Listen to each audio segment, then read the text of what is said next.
Hola, mis queridos. Mi nombre es María Elena Rodríguez. Tengo 71 años y hoy voy a compartir con ustedes la historia más dolorosa pero también más liberadora de mi vida. Una historia donde mis propios hijos me abandonaron en un asilo como si fuera un mueble viejo, pero que terminó convirtiéndose en el mejor regalo que me pudieron haber dado, sin saberlo. Pero antes de empezar, quiero pedirles que le den like a este video, se suscriban al canal y comenten de qué estado nos están viendo. Eso me ayuda muchísimo a seguir contando mis historias a más gente que tal vez esté pasando por algo similar. Pónganse cómodos, tómense su cafecito o su tecito, porque esta historia tiene de todo: traición familiar, lágrimas, pero también un final que nunca se van a imaginar. Y es que a veces la vida te pone exactamente donde necesitas estar, aunque al principio no lo entiendas. Les voy a contar cómo a los 68 años, cuando creí que mi vida había terminado, en realidad apenas estaba comenzando. Yo nací aquí en Guadalajara, Jalisco, en 1954, en una familia humilde del barrio de Santa Tere. Mi papá, que en paz descanse, trabajaba en una fábrica de textiles y mi mamá se dedicaba al hogar y a cuidar a nosotros 5 hermanos. Desde muy chica aprendí que en la vida hay que trabajar duro y que la familia es lo más importante.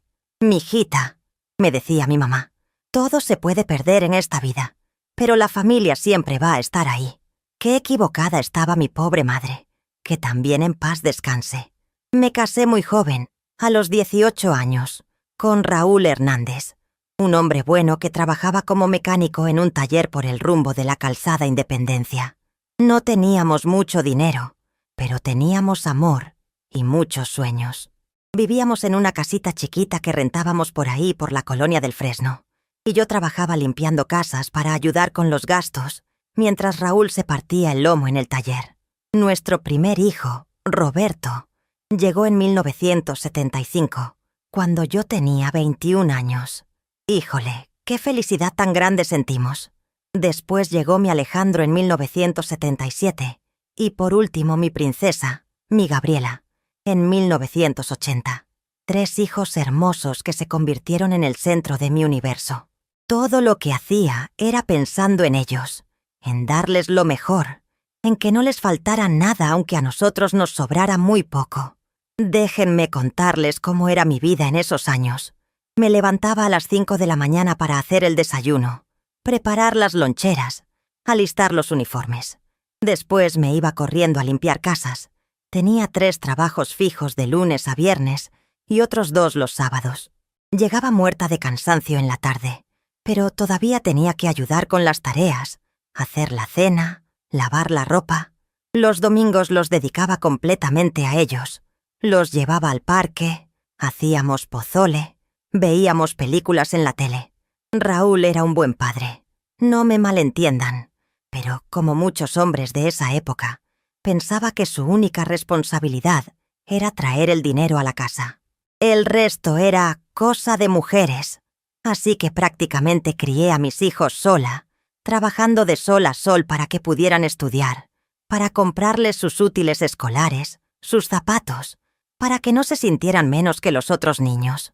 Recuerdo perfectamente cuando Roberto entró a la secundaria y necesitaba uniforme nuevo. Era enero de 1988. Lo recuerdo porque acababa de pasar el temblor terrible del 85 y la situación económica estaba muy difícil. El uniforme costaba como 15,000 pesos viejos, que en esos tiempos era un dineral para nosotros. Trabajé doble turno durante 2 semanas, limpiando casas extra los fines de semana, para poder comprárselo. Cuando se lo di, Roberto apenas me dijo, «Gracias, amá», y se fue corriendo a jugar con sus amigos. Pero yo me quedé ahí, sintiéndome la madre más feliz del mundo, porque mi hijo iba a tener su uniforme nuevo. Así pasaron los años. Mis hijos crecieron y yo seguí trabajando como burra para darles lo mejor. Cuando Roberto quiso estudiar administración en la Universidad de Guadalajara, yo vendí mis aretes de oro que me había regalado Raúl para nuestro aniversario de bodas, los únicos que tenía, para pagar su inscripción. Cuando Alejandro quiso una bicicleta para su cumpleaños número 15, Trabajé de noche en una panadería por 3 meses para comprársela. Cuando Gabriela quiso tomar clases de inglés porque decía que era importante para su futuro, dejé de comprarme ropa por 1 año entero para pagarle el curso. Todo esto lo hacía con gusto, mis queridos, porque yo pensaba que eso era lo que hacían las madres. Sacrificarse por los hijos, darlo todo por ellos, vivir para verlos felices y exitosos. Mi mamá me había enseñado que los hijos son para toda la vida, y yo creía ciegamente en eso. Jamás se me ocurrió pensar que un día ellos podrían no estar ahí para mí. En 1998, cuando Roberto ya tenía 23 años y había terminado su carrera, conoció a Verónica, una muchacha de una familia de clase media de la colonia americana. Era bonita, estudiada, y venía de una familia con más dinero que nosotros. Desde el principio noté que me veía con cierto desprecio, como si yo fuera menos que ella. Pero Roberto estaba perdidamente enamorado, así que yo me aguanté y traté de ser la mejor suegra posible. Se casaron en el año 2000, y yo, por supuesto, me endeudé hasta el cuello para ayudar con la boda. Empeñé mi cadena de oro, pedí prestado a mis hermanas, trabajé tiempo extra durante 6 meses para darle a mi hijo una boda digna. La ceremonia fue preciosa, en la iglesia de San José de Analco, y la recepción en un salón muy elegante por el rumbo de Chapalita. Roberto se veía tan guapo con su traje, y yo tan orgullosa de él. Pero desde que se casó, Roberto empezó a alejarse de nosotros. Al principio fueron cositas. Ya no venía a comer los domingos. Tardaba semanas en contestar el teléfono. Siempre tenía compromisos cuando yo los invitaba. Verónica siempre ponía excusas, que tenían planes con la familia de ella, que estaban muy ocupados con el trabajo, que necesitaban su espacio de pareja. Alejandro, mi segundo hijo, siguió un camino diferente. Se fue a estudiar a Monterrey una ingeniería en sistemas y después se quedó allá trabajando en una empresa muy importante. Se casó con una regiomontana llamada Patricia en 2003 y aunque ella era más amable que Verónica, también hizo que Alejandro se distanciara de la familia. «Es que allá en Monterrey la vida es muy diferente, mamá», me decía cuando lo presionaba para que viniera más seguido. «Aquí tengo mejores oportunidades, mejor sueldo. No puedo estar viajando cada rato a Guadalajara». Mi princesa Gabriela fue la que más tiempo se quedó conmigo. Estudió psicología en la UDG y por un tiempo vivió en la casa. Pero en 2005 conoció a un doctor, Fernando, que trabajaba en el hospital civil, y también se enamoró perdidamente. Fernando era un hombre exitoso, con una clínica privada, y desde el principio dejó muy claro que no le gustaba la gente sencilla, como nosotros. En 2006, cuando yo tenía 52 años, la vida me dio el golpe más duro hasta ese momento. Mi Raúl se murió de un infarto fulminante. Fue un martes por la mañana, el 14 de marzo. Nunca se me va a olvidar esa fecha. Estaba desayunando cuando de repente se agarró el pecho y se desplomó. Para cuando llegó la ambulancia, ya era demasiado tarde. Me quedé completamente sola, destrozada, sin saber qué hacer. Tenía 52 años, era viuda, y por primera vez en mi vida no tenía a nadie que me dijera qué hacer o cómo salir adelante. Pero mis hijos estuvieron ahí para el funeral. Los 3 vinieron. Me abrazaron, me dijeron que no me preocupara, que ellos siempre iban a estar conmigo. «No se preocupe, mamá», me dijo Roberto. «Nosotros la vamos a cuidar». Alejandro me prometió que me iba a mandar dinero todos los meses para que no me faltara nada, y Gabriela me dijo que se iba a quedar conmigo hasta que yo me sintiera mejor. Pero las promesas, mis queridos, a veces son como las nubes. Se ven muy bonitas desde lejos, pero cuando las tocas, descubres que no son más que aire. Después del funeral, cada uno regresó a su vida. Roberto a su matrimonio y su trabajo en una empresa de seguros, donde ya tenía un puesto gerencial. Alejandro de vuelta a Monterrey con su familia. Para entonces ya tenía 2 niños pequeños, mis nietos que casi no conocía porque vivían tan lejos. Y Gabriela se casó con Fernando apenas 6 meses después de que murió su papá. Me quedé sola en la casita del Fresno, con mis recuerdos y una pensión muy pequeñita que me daba el seguro social por la muerte de Raúl. No era mucho dinero. Apenas me alcanzaba para lo básico. Pero yo pensé que sería temporal, que mis hijos me iban a ayudar, que no me iban a dejar sola. Al principio sí cumplieron, no puedo negarlo. Roberto me visitaba cada 2 o 3 semanas y me traía despensa. Alejandro me mandaba 2.000 pesos al mes religiosamente. Gabriela me hablaba por teléfono casi diario y me visitaba cuando podía, aunque Fernando siempre ponía cara de fastidio cuando ella mencionaba que iba a verme. Pero poco a poco, muy poquito a poco, las cosas empezaron a cambiar. Las visitas de Roberto se hicieron más espaciadas. «Es que tengo mucho trabajo, mamá», me decía. «Verónica dice que necesitamos enfocar nuestras energías en nuestra propia familia». Los 2.000 pesos de Alejandro se volvieron 1.500, después 1.000, después... «Este mes está muy complicado, mamá, pero el que viene te mando doble». Para 2010, cuando ya tenía 56 años, mis hijos prácticamente habían desaparecido de mi vida. Roberto venía tal vez una vez al mes, y siempre con prisa. Alejandro me mandaba dinero de vez en cuando, pero cada vez menos y con más excusas. Y Gabriela, mi princesa, ahora vivía en una casa enorme en Country Club, y cuando la llamaba siempre tenía compromisos sociales o juntas del hospital. Fue entonces cuando empecé a notar las primeras señales de lo que estaba por venir, aunque en ese momento no las entendí. Cuando hablaba por teléfono con ellos, siempre parecían estar deprisa por colgar. Cuando les contaba mis problemas, que se me había descompuesto el refrigerador, que necesitaba ir al médico, que me sentía muy sola, ellos siempre me daban consejos muy rápidos o me decían que buscara la manera de resolverlo. «Mamá, ya está grande», le escuché decir a Gabriela a Fernando una vez que fui a visitarla sin avisar. «Tiene que aprender a ser independiente. Nosotros no podemos estar resolviendo todos sus problemas». Esas palabras se me clavaron en el corazón como un cuchillo, pero yo seguía con la esperanza de que las cosas iban a mejorar. Me decía a mí misma que estaban pasando por una etapa difícil, que cuando las cosas se estabilizaran en sus vidas, volverían a ser los hijos cariñosos que yo había criado. En 2012 me enfermé de diabetes. Me lo detectaron en un examen de rutina en el centro de salud, y el doctor me dijo que tenía que cuidarme mucho, que era una enfermedad seria que podía traer muchas complicaciones si no me la controlaba bien. Necesitaba medicinas, dieta especial, revisiones médicas regulares.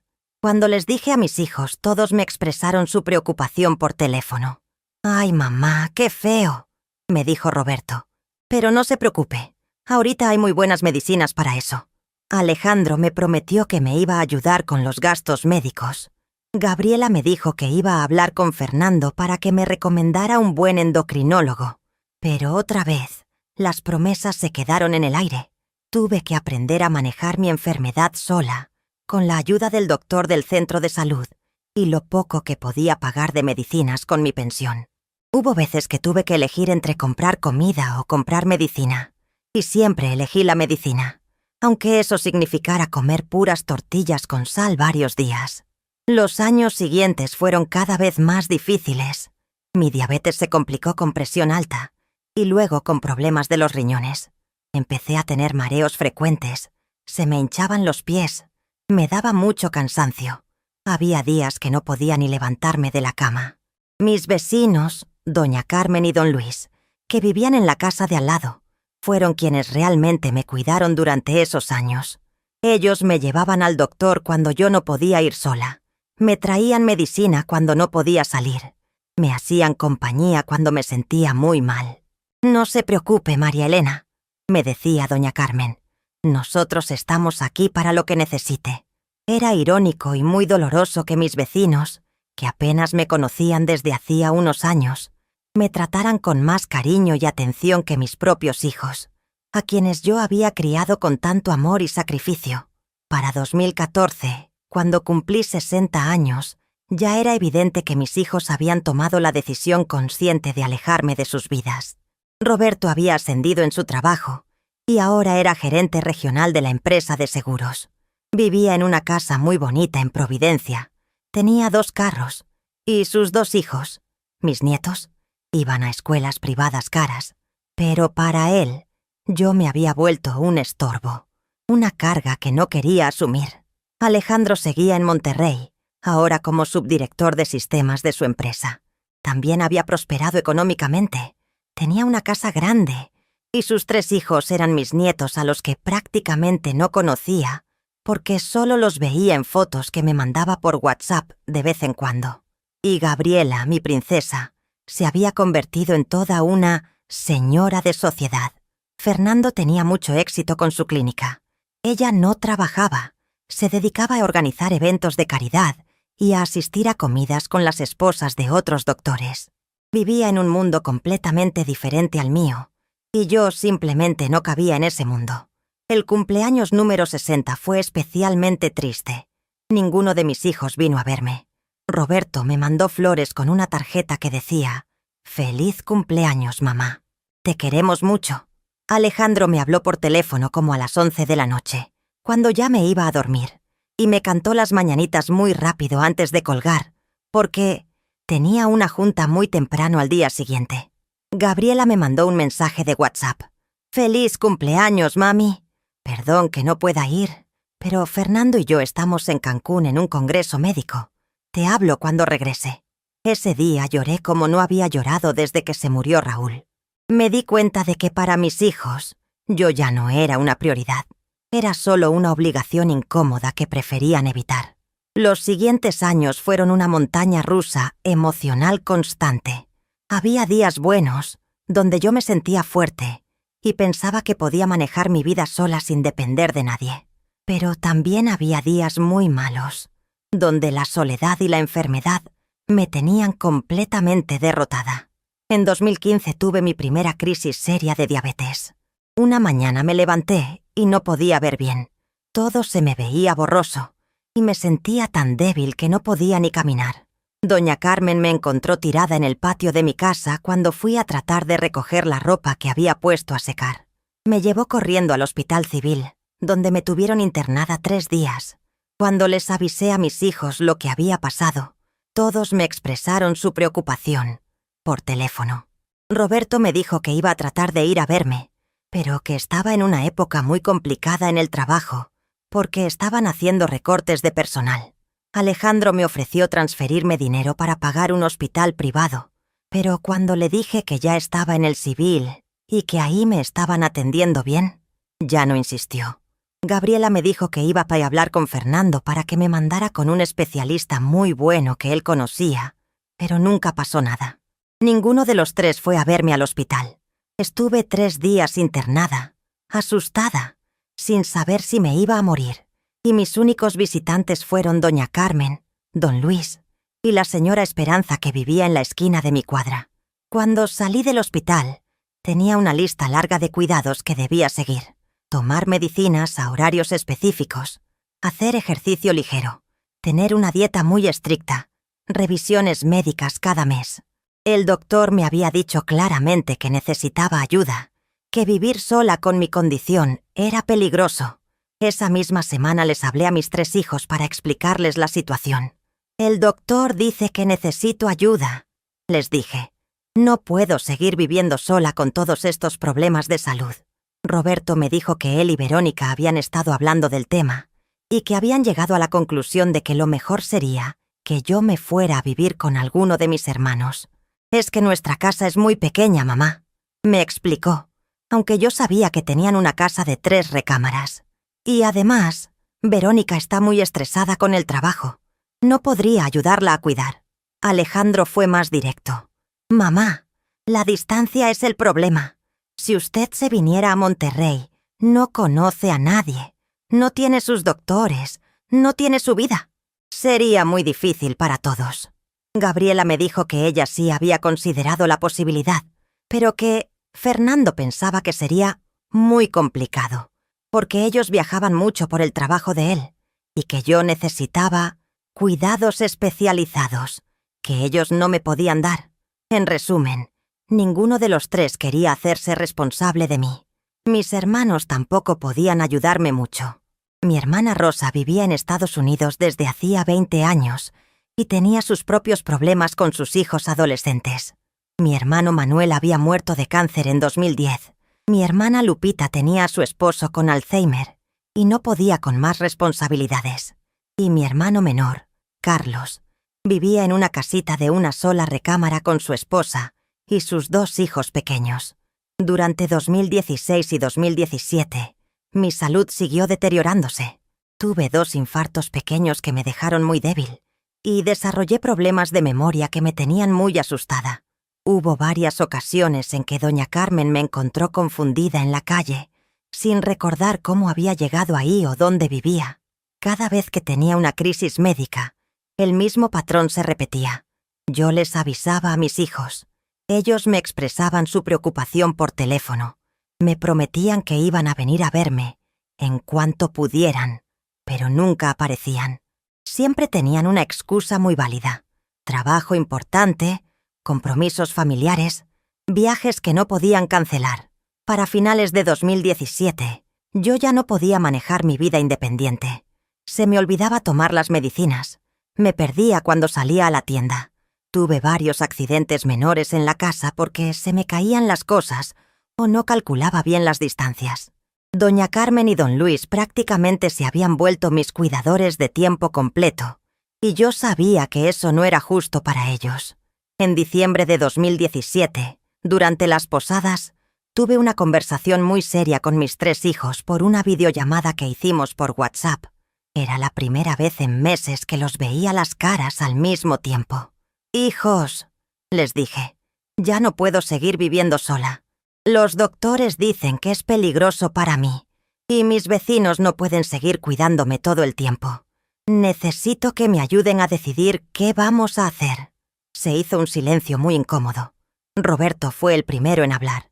«Mamá, nosotros hemos estado hablando entre los 3, y creemos que lo mejor sería que usted se fuera a un lugar donde la puedan cuidar profesionalmente».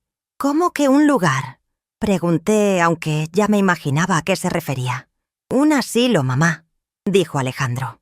«Pero un lugar muy bueno, donde tengan doctores, enfermeras, donde pueda estar con gente de su edad». Gabriela añadió rápidamente.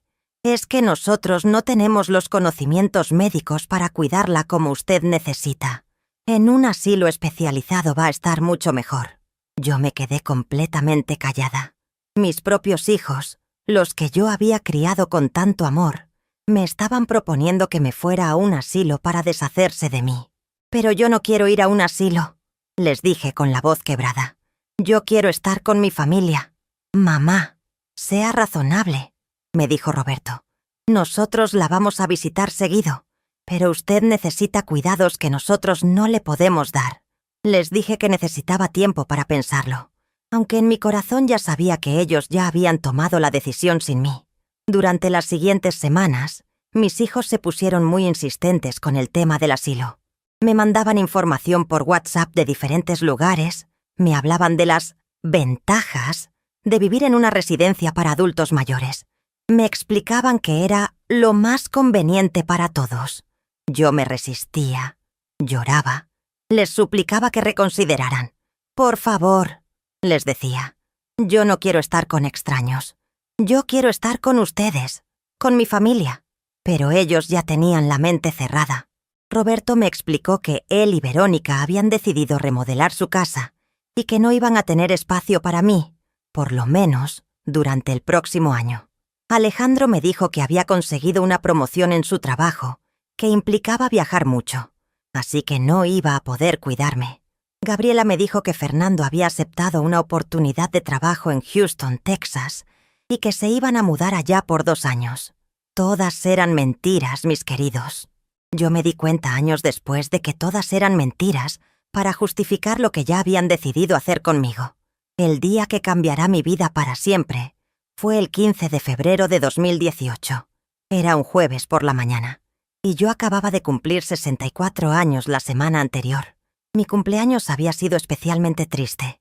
Solo doña Carmen me había visitado con un pastelito que había hecho ella misma, y mis hijos me habían felicitado por mensajes de WhatsApp. Esa mañana me levanté sintiéndome particularmente mal. Había tenido una noche difícil, con dolor en las piernas y problemas para respirar. Estaba desayunando unas tortillas con frijoles cuando sonó el timbre de mi casa. Abrí la puerta y ahí estaba Roberto, vestido muy formal con un traje gris y corbata azul. Se veía muy serio, como cuando iba a reuniones importantes en su trabajo.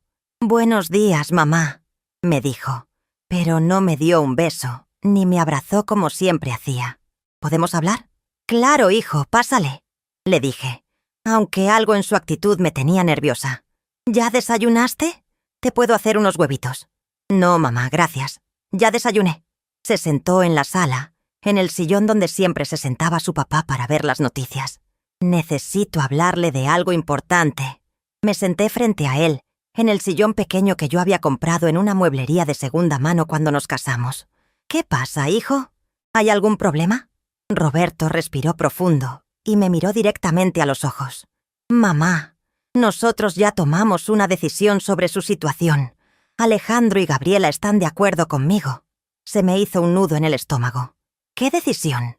«Ya encontramos un asilo muy bueno para usted. Se llama Residencia Guadalupana. Está aquí en Guadalajara, en el rumbo de Tlaquepaque. Es un lugar muy bonito, con jardines, con personal médico especializado». «Roberto, yo ya te dije que no quiero ir a un asilo», le dije sintiendo que se me empezaban a llenar los ojos de lágrimas. «Mamá, no es negociable», me dijo con una voz muy fría que nunca le había escuchado. «Su salud está muy deteriorada y nosotros no podemos cuidarla. Es la única opción que tenemos. Pero, hijo, yo puedo seguir viviendo aquí. Doña Carmen me ayuda y yo prometo cuidarme mejor». «No, mamá. Ayer tuvimos una junta los tres por videollamada y ya está decidido. El lunes la vamos a llevar al asilo». «¿El lunes? Pero eso es en 4 días. No me están dando tiempo ni de prepararme». Roberto se paró del sillón y se dirigió hacia la puerta. «Mamá, entre menos tiempo tenga para pensar, va a ser mejor para todos. Alejandro va a venir desde Monterrey para ayudar con la mudanza y Gabriela vas a estar aquí el domingo para ayudarla a empacar». «Roberto, por favor», le dije agarrándole el brazo. «No me hagas esto. Yo te crié, te di todo lo que tenía. Trabajé toda mi vida para darte lo mejor. No me abandones así». Mi hijo me quitó la mano del brazo muy suavemente, pero con firmeza.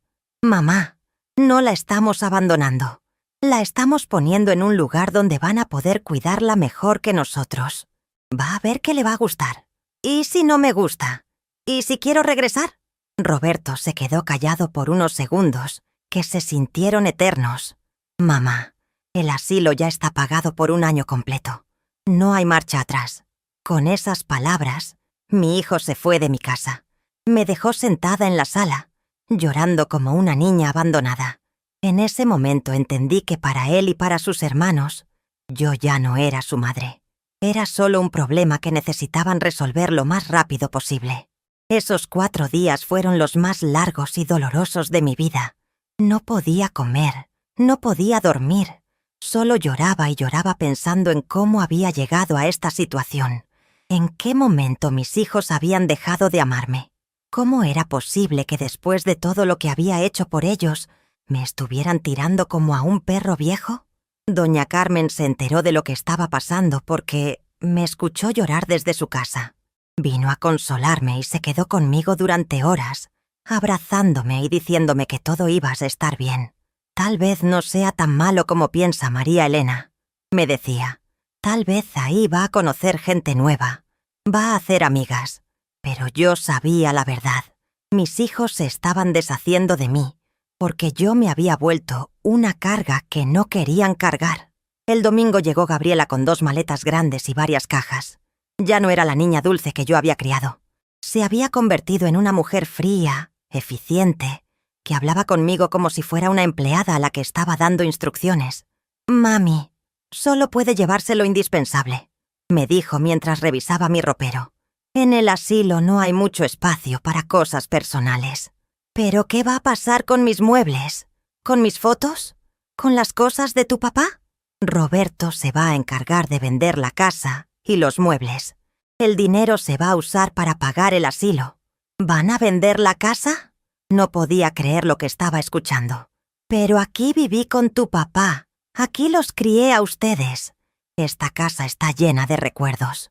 Gabriela ni siquiera me volteó a ver. Siguió empacando mi ropa sin mostrar ninguna emoción. Mami, sea práctica. Usted ya no va a vivir aquí. No tiene sentido mantener una casa vacía. Esa noche, mi última noche en la casa donde había sido feliz, donde había criado a mis hijos, donde había vivido con Raúl durante tantos años, no pude pegar los ojos. Me quedé despierta toda la noche, recorriendo cada rincón, tocando cada mueble, recordando cada momento importante que había vivido entre esas paredes. En la recámara donde dormía con Raúl, recordé las noches que nos quedábamos despiertos, planeando el futuro de nuestros hijos, soñando con verlos crecer y ser exitosos. En la cocina, recordé las miles de comidas que había preparado con amor, los desayunos antes de que se fueran a la escuela, las cenas donde platicábamos de cómo les había ido en el día. En la sala, recordé las navidades donde abríamos regalos, los cumpleaños, las tardes viendo televisión todos juntos.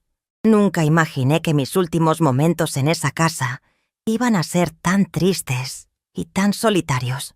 El lunes 19 de febrero de 2018 llegó como una condena. A las 9 de la mañana llegaron Roberto y Alejandro con una camioneta pick-up blanca que Roberto había prestado de su trabajo. Alejandro había llegado el domingo por la noche desde Monterrey, pero no había venido a verme. Se había quedado en casa de Roberto para coordinar mejor la mudanza. Cuando los vi llegar, sentí que se me partía el corazón en 1000 pedazos. Ahí estaban mis 2 hijos, los hombrecitos que yo había cargado cuando eran bebés, a los que les había cantado para que se durmieran, por los que había trabajado día y noche durante tantos años, y ahora venían a sacarme de mi casa como si fuera una inquilina que no había pagado la renta. «Buenos días, mamá», me dijo Alejandro, dándome un beso muy rápido en la mejilla. Se veía incómodo, como si no quisiera estar ahí. «¿Ya está lista?»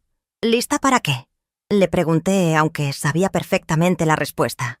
«Para irnos al asilo, mamá», me dijo Roberto. Ya quedaron de esperarnos a las 10:30. Gabriela llegó unos minutos después con Fernando. Era la primera vez que Fernando venía a mi casa en años, y se notaba que no quería estar ahí. Se quedó parado en la puerta, viendo todo con cara de asco, como si mi casa humilde fuera algo contagioso. «¿Esto es todo?», preguntó Roberto, señalando las 2 maletas y 3 cajas que habíamos empacado. «Esto es toda mi vida», le contesté, y en mi voz se notaba todo el dolor que tenía adentro.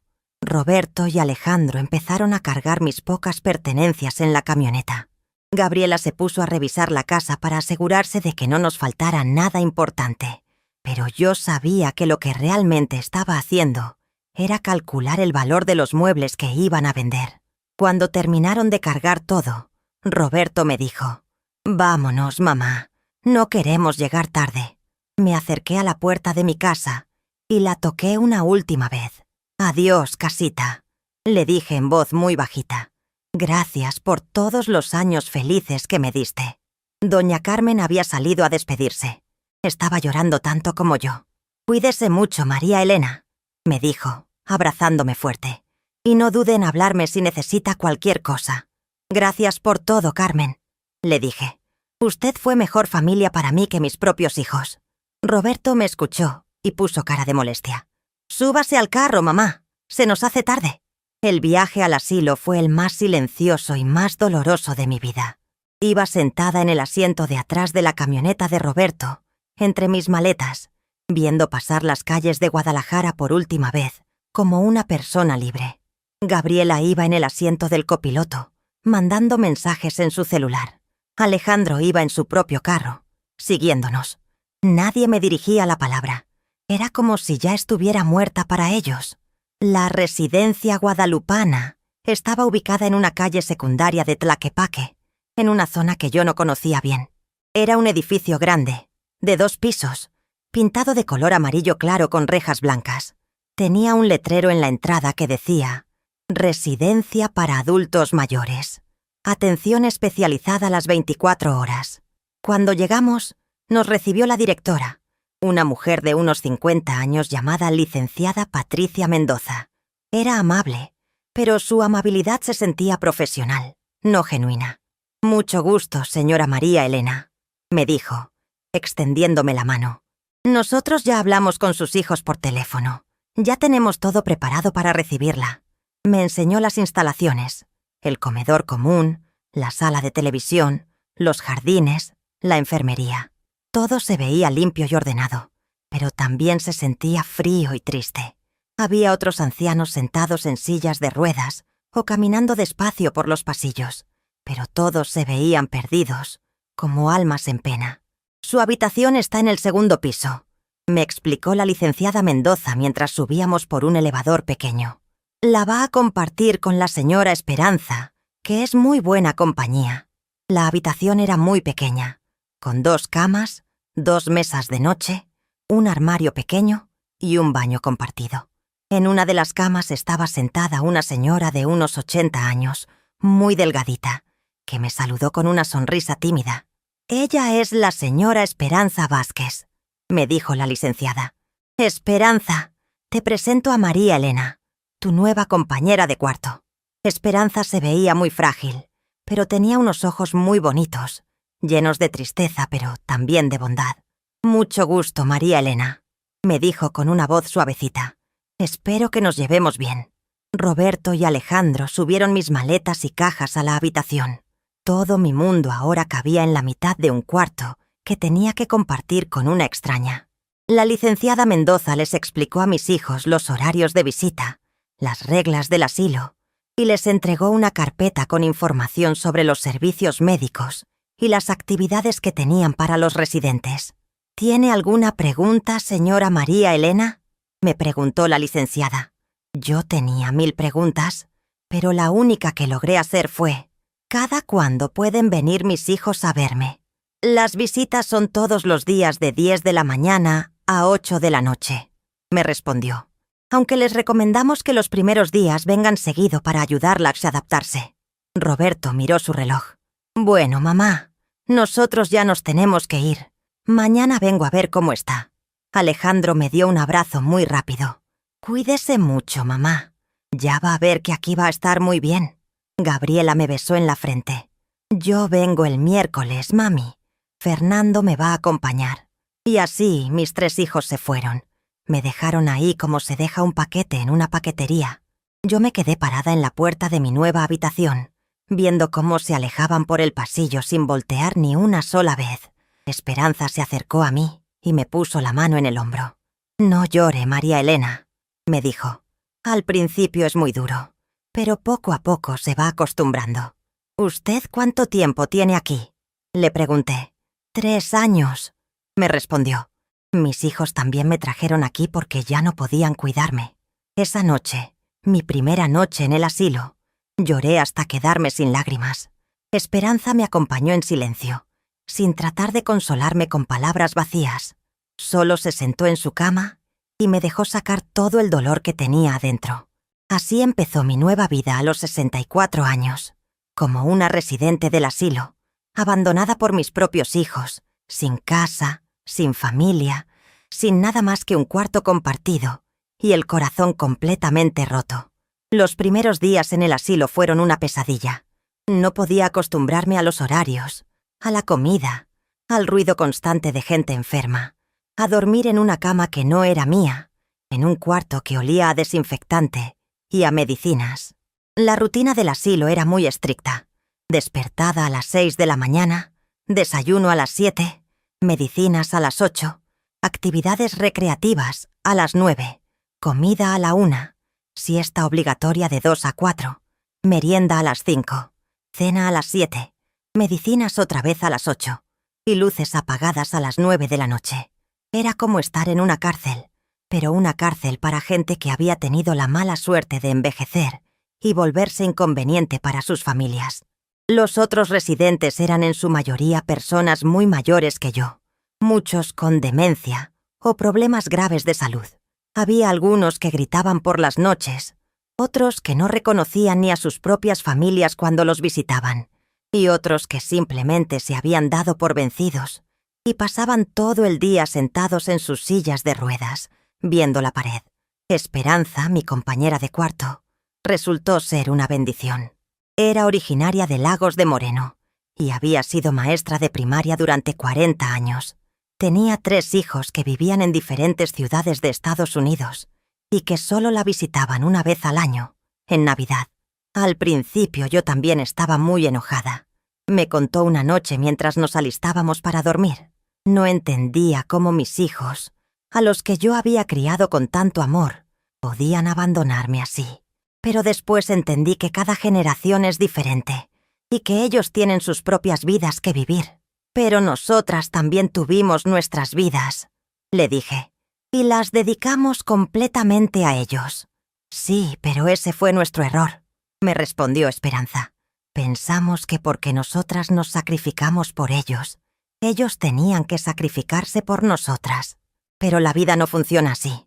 Durante las primeras semanas, mis hijos sí vinieron a visitarme, pero siempre muy brevemente y siempre con prisa. Roberto venía los martes después del trabajo. Se quedaba como 1 hora. Me preguntaba cómo estaba.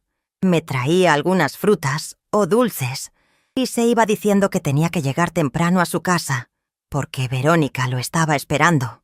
Alejandro vino 3 veces durante el primer mes, siempre en fin de semana, porque entre semana estaba muy ocupado con el trabajo.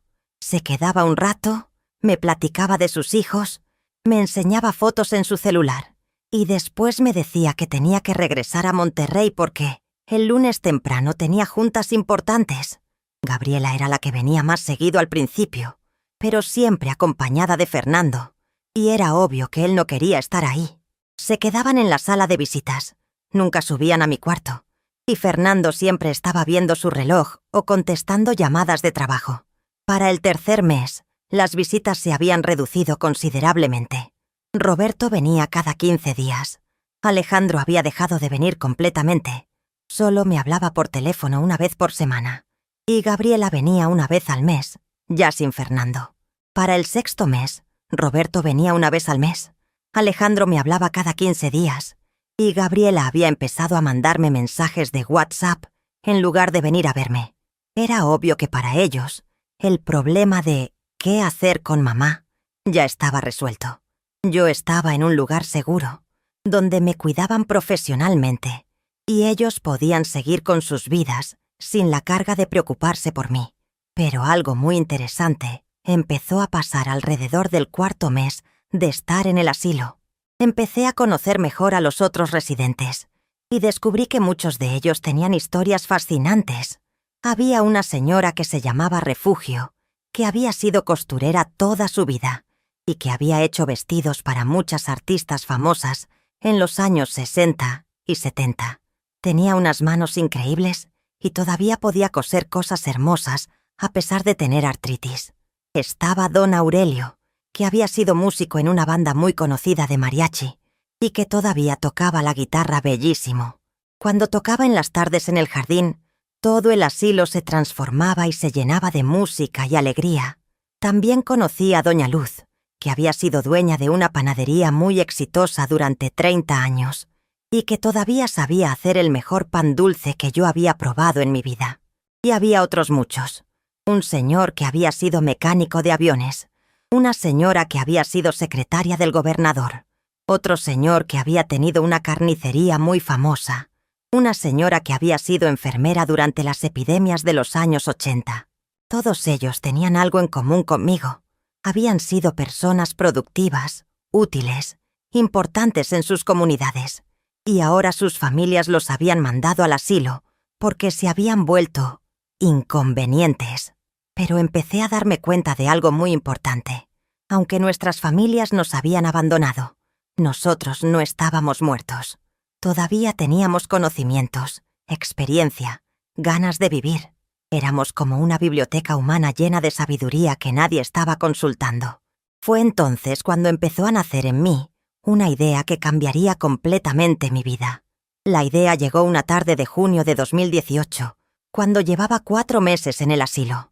Estaba sentada en el jardín con Esperanza, doña Refugio y don Aurelio, escuchándolo tocar una canción muy bonita de José Alfredo Jiménez. De repente, don Aurelio dejó de tocar y nos dijo: ¿Saben qué es lo que más me duele de estar aquí? No es que mis hijos me hayan abandonado. Lo que más me duele es que toda la música que llevo adentro, todas las canciones que sé, todas las historias de los lugares donde toqué, se van a morir conmigo. Mis nietos ni siquiera saben que su abuelo fue músico. Doña Refugio suspiró profundamente. Yo siento lo mismo. Sé hacer vestidos hermosos. Tengo patrones únicos que desarrollé durante 40 años de trabajo. Y todo eso se va a perder, porque ya nadie quiere aprender. Esperanza añadió: Yo enseñé a leer a más de 1000 niños durante mi carrera como maestra.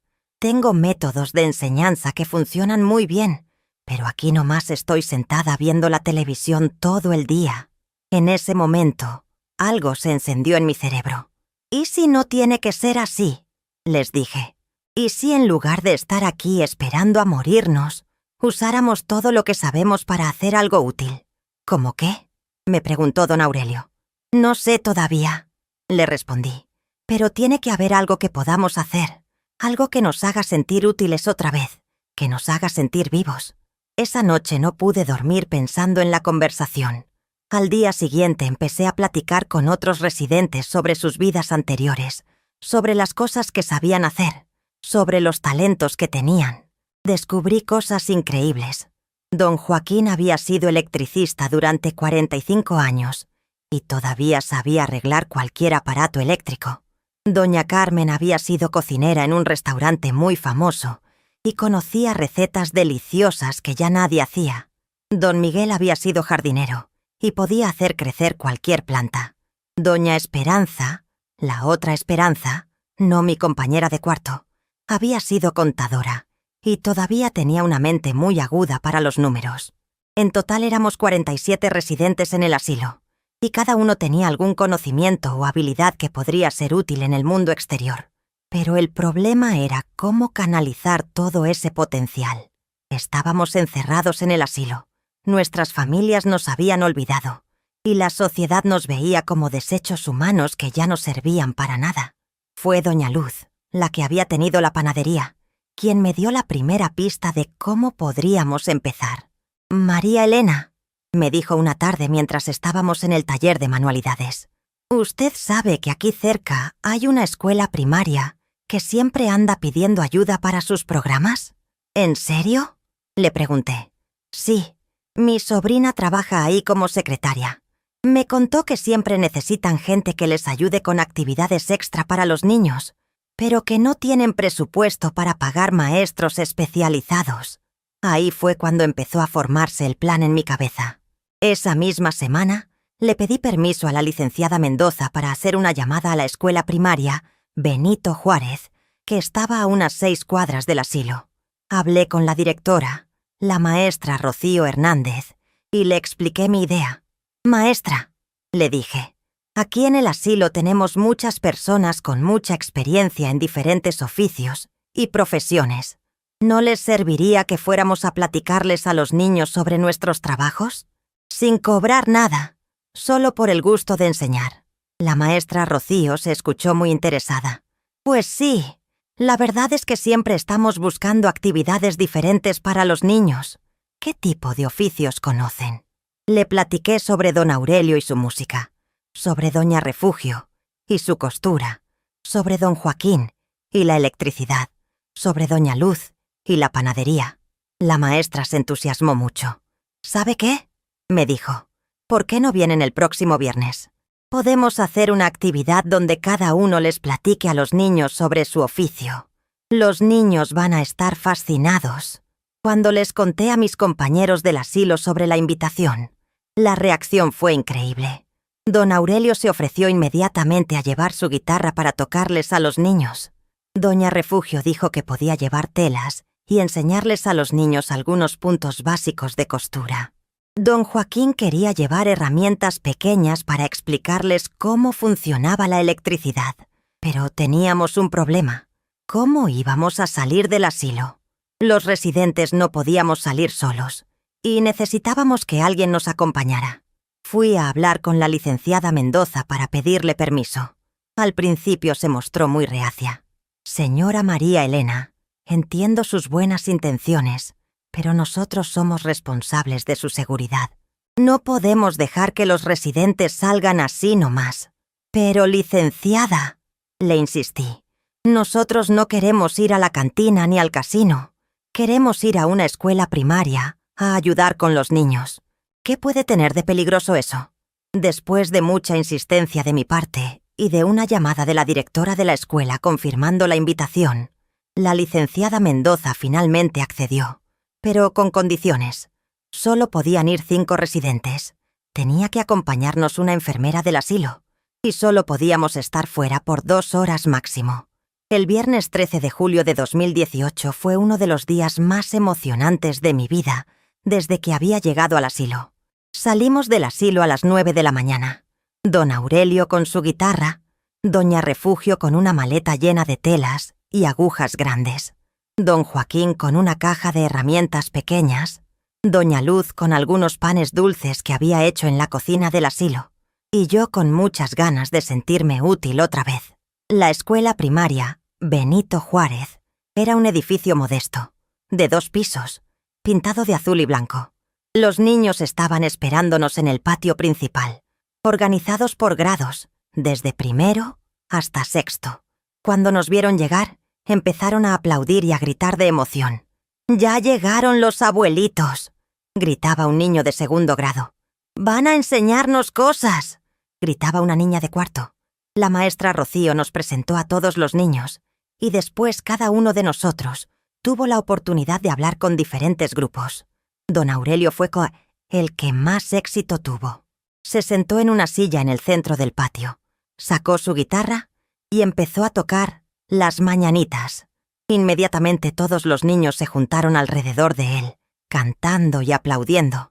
Después tocó La Llorona, El Rey y México lindo y querido. Los niños estaban fascinados viendo sus dedos tocar las cuerdas, y varios le preguntaron si les podía enseñar.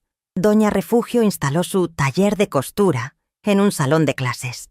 Les enseñó a los niños más grandes a enhebrar agujas, a hacer puntadas básicas y a coser botones. Las niñas estaban especialmente interesadas, pero también algunos niños participaron con mucho entusiasmo. Don Joaquín hizo una demostración de electricidad básica con focos, cables y pilas. Los niños se quedaron con la boca abierta cuando logró prender un foco, conectándolo a una pila con cables. «¡Es magia!», gritó un niño de 1er grado. Doña Luz les enseñó a algunos niños a amasar para hacer pan, y les repartió los panes dulces que había traído. Los niños nunca habían visto cómo se hacía el pan, y estaban fascinados con el proceso. Yo hablé con un grupo de niños de 5º y 6º grado sobre la importancia del trabajo duro y la dedicación. Les conté historias de mi vida, de cómo había trabajado para sacar adelante a mis hijos, de la satisfacción de construir una familia con amor y esfuerzo. Pero lo más hermoso de todo fue ver las caritas de los niños. Estaban genuinamente interesados en lo que les estábamos enseñando.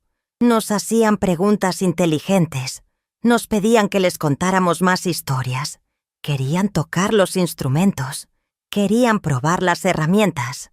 Al final de la visita los niños nos rodearon para despedirse. Muchos nos abrazaron, otros nos dieron dibujitos que habían hecho.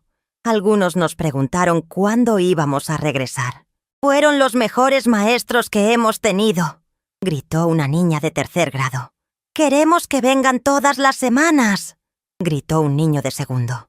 En el camino de regreso al asilo, los 5 íbamos en completo silencio, pero era un silencio feliz. Después de meses de sentirnos inútiles, abandonados, como estorbos de la sociedad, acabábamos de descubrir que todavía teníamos mucho que dar. «No había sentido esta felicidad en años», me dijo don Aurelio. «Los niños me recordaron por qué me gustaba tanto enseñar», añadió doña Refugio.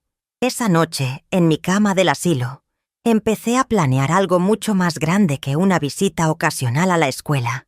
Empecé a imaginar cómo podríamos convertir esta experiencia en algo permanente, algo que nos diera propósito y significado a nuestras vidas. Sin saberlo, ese día había comenzado mi transformación de una anciana, abandonada en un asilo, a una mujer con una misión. Después del éxito de nuestra primera visita a la escuela, algo cambió completamente en el ambiente del asilo. Los 5 que habíamos ido no podíamos parar de hablar de la experiencia, y el resto de los residentes empezaron a mostrar interés en participar también. ¿Creen que yo también podría ir la próxima vez?, me preguntó doña Carmen, la que había sido cocinera. Yo podría enseñarles a los niños a hacer tortillas a mano. ¿Y yo podría enseñarles sobre jardinería?, preguntó don Miguel. Podríamos plantar semillitas en la escuela. La energía en el asilo era completamente diferente. En lugar de estar sentados viendo televisión o quejándonos de nuestros achaques, ahora todos estaban pensando en qué podrían enseñar, qué habilidades podrían compartir. Pero yo sabía que para que esto funcionara a largo plazo, necesitábamos organizarnos mejor. No podíamos depender de la buena voluntad de la licenciada Mendoza para salir del asilo una vez cada mes. Fue Esperanza, mi compañera de cuarto, quien me dio la idea clave. «María Elena», me dijo una noche, «¿por qué no tratamos de hacer esto más formal? Si esto se convierte en un programa oficial del asilo, la administración tendría que apoyarnos». Tenía razón. Necesitábamos hacer esto de manera profesional. Durante las siguientes semanas, empecé a trabajar en una propuesta formal. Con la ayuda de doña Esperanza, la contadora, desarrollamos un plan detallado que llamamos Programa de Intercambio Generacional, Sabiduría en Acción. La idea era simple pero poderosa. Los residentes del asilo ofrecerían talleres gratuitos en escuelas, centros comunitarios y otras instituciones, compartiendo sus conocimientos y experiencias con las generaciones más jóvenes. Hicimos una lista de todos los talentos disponibles en el asilo. Don Aurelio, música y canto. Doña Refugio, costura y tejido. Don Joaquín, electricidad básica. Doña Luz, panadería y repostería. Doña Carmen, cocina tradicional mexicana. Don Miguel, jardinería y cultivo de plantas. Doña Esperanza, la contadora, matemáticas básicas y administración del dinero. Esperanza, mi compañera, técnicas de enseñanza y lectura. Don Raúl, carpintería básica. Doña Socorro, primeros auxilios. Había sido enfermera. Y así hasta completar una lista de 23 residentes con habilidades específicas. También desarrollamos un calendario de actividades, métodos de evaluación, y hasta diseñamos unos certificados sencillos que podríamos dar a los niños que participaran en nuestros talleres. La propuesta tenía 15 páginas escritas a mano, porque ninguno de nosotros sabía usar computadora, con dibujos que hizo doña Refugio para ilustrar las diferentes actividades. El problema era cómo presentar esta propuesta. La licenciada Mendoza era amable, pero también era muy conservadora y no le gustaban los cambios o las complicaciones. Decidí usar una estrategia que había aprendido durante todos mis años trabajando. Empezar poco a poco, demostrar que funciona, y después pedir el apoyo oficial. Primero convencí a la licenciada Mendoza de que nos dejara hacer una segunda visita a la escuela primaria, esta vez con 10 residentes en lugar de 5. Le expliqué que la directora de la escuela había quedado muy contenta con la primera visita y que nos había invitado formalmente a regresar. La segunda visita fue aún más exitosa que la primera. Esta vez fuimos preparados con materiales específicos para cada taller. Don Miguel llevó semillas y macetitas pequeñas para enseñarles a los niños a plantar. Doña Carmen llevó masa e ingredientes para hacer tortillas con los niños. Doña Socorro les enseñó técnicas básicas de primeros auxilios, usando muñecos de práctica. Los niños estaban extasiados. La directora, la maestra Rocío, estaba tan impresionada que me pidió una reunión privada. «Señora María Elena», me dijo, «lo que ustedes están haciendo es extraordinario. Los niños no han parado de hablar de sus talleres. Varios papás me han preguntado cuándo van a regresar ustedes». «Nos da mucho gusto saber eso, maestra», le respondí. «A nosotros también nos está dando mucha satisfacción». «¿Sabe qué?», me dijo. Yo quisiera proponerle algo. ¿Qué le parecería si hacemos esto todas las semanas? Podríamos tener un día fijo, digamos los viernes, donde ustedes vengan a dar sus talleres. Mi corazón empezó a latir muy rápido. ¿En serio, maestra? ¿Todas las semanas? Sí, pero con una condición. Necesitaríamos hacer esto oficial a través del sistema educativo. Yo tendría que reportar estas actividades como parte del programa de la escuela. ¿Y qué necesitaríamos hacer para eso? Tendríamos que hacer una propuesta formal a la supervisión escolar y ustedes tendrían que estar registrados oficialmente como voluntarios educativos. Esa noche regresé al asilo con una misión clara. Necesitábamos hacer oficial nuestro programa, no solo para la escuela, sino también para el asilo. Durante las siguientes 2 semanas, trabajé como no había trabajado en años. Con la ayuda de Esperanza y Doña Esperanza, refinamos nuestra propuesta, la pasamos en limpio y preparamos una presentación para la licenciada Mendoza. Pero antes de presentarle la propuesta a ella, decidí hacer algo que nunca había hecho en mi vida: llamar a mis hijos para pedirles ayuda con algo que realmente me importaba. Primero llamé a Gabriela. «Hija», le dije, «necesito que me ayudes con algo muy importante». «¿Qué pasa, mami? ¿Está bien? ¿Necesita algo médico?» Se escuchaba preocupada, pero solo por si había alguna emergencia. «No, no es nada médico. Es sobre un proyecto que estamos desarrollando aquí en el asilo». Le expliqué todo el programa, las visitas a la escuela, la propuesta que habíamos desarrollado. Gabriela me escuchó en silencio. «Mami», me dijo cuando terminé de explicar, «eso suena muy bonito, pero ¿no cree que se está metiendo en muchas complicaciones? Usted está ahí para descansar, no para andar trabajando». «Pero, Gabriela, esto no es trabajo. Esto me hace sentir útil. Me hace sentir viva otra vez». «Ay, mami, pero ¿y si se lastima? ¿Y si se enferma por tanto ajetreo? Nosotros la pusimos ahí para que estuviera tranquila y cuidada». La conversación no fue como yo esperaba. Gabriela no entendía por qué esto era tan importante para mí. Después llamé a Roberto. Su reacción fue aún peor. «Mamá, ¿qué necesidades tiene de andar metiéndose en esos problemas? Usted ya pagó sus deudas con la sociedad. Ya trabajó toda su vida. Ahora toca descansar». «Pero, Roberto, yo me siento bien. Me siento útil haciendo esto». «Mamá, por favor, no se complique la vida. En el asilo la cuidan bien. Tiene su comida, sus medicinas, su cuarto. ¿Para qué quiere más?». Alejandro fue un poco más comprensivo, pero tampoco entendía realmente la importancia de lo que estábamos haciendo. «Está bien, mamá, si eso la hace feliz, pero no se vaya a cansar mucho, ¿eh?». Ninguno de mis 3 hijos entendía que yo no quería solamente estar cuidada y tranquila. Yo quería seguir siendo una persona productiva, útil, con propósito, pero su falta de apoyo, en lugar de desanimarme, me dio más determinación. Si ellos no iban a apoyar mi nueva misión en la vida, yo la iba a llevar adelante sin ellos. El 15 de agosto de 2018, pedí una cita formal con la licenciada Mendoza para presentarle nuestra propuesta.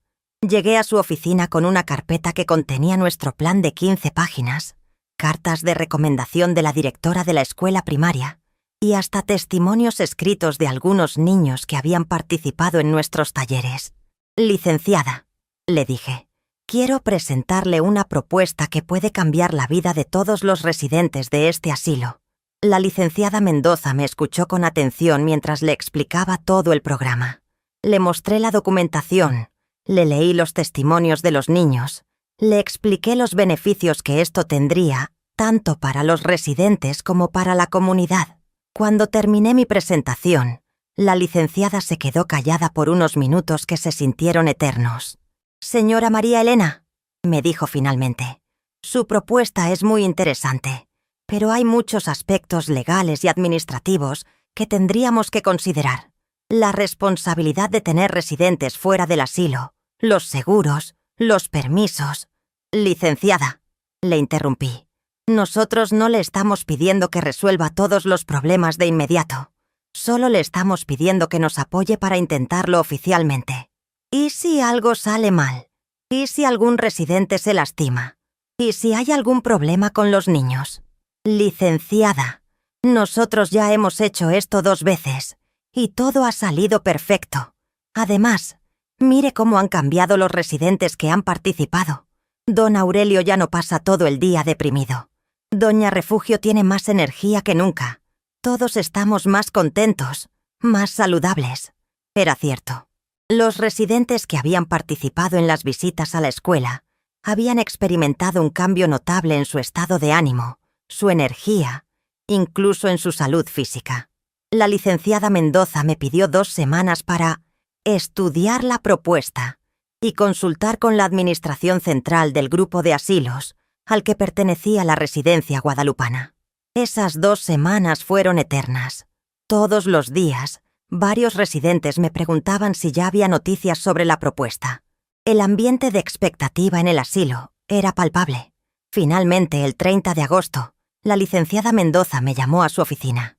«Señora María Elena», me dijo, «hablé con mis supervisores y también consulté con nuestros abogados». Se me hizo un nudo en el estómago. Por su tono parecía que las noticias no iban a ser buenas. La respuesta es sí. Vamos a aprobar su programa como un proyecto piloto. No pude contener la emoción. Empecé a llorar de felicidad ahí mismo en su oficina. Pero, continuó, tiene que ser bajo ciertas condiciones muy específicas.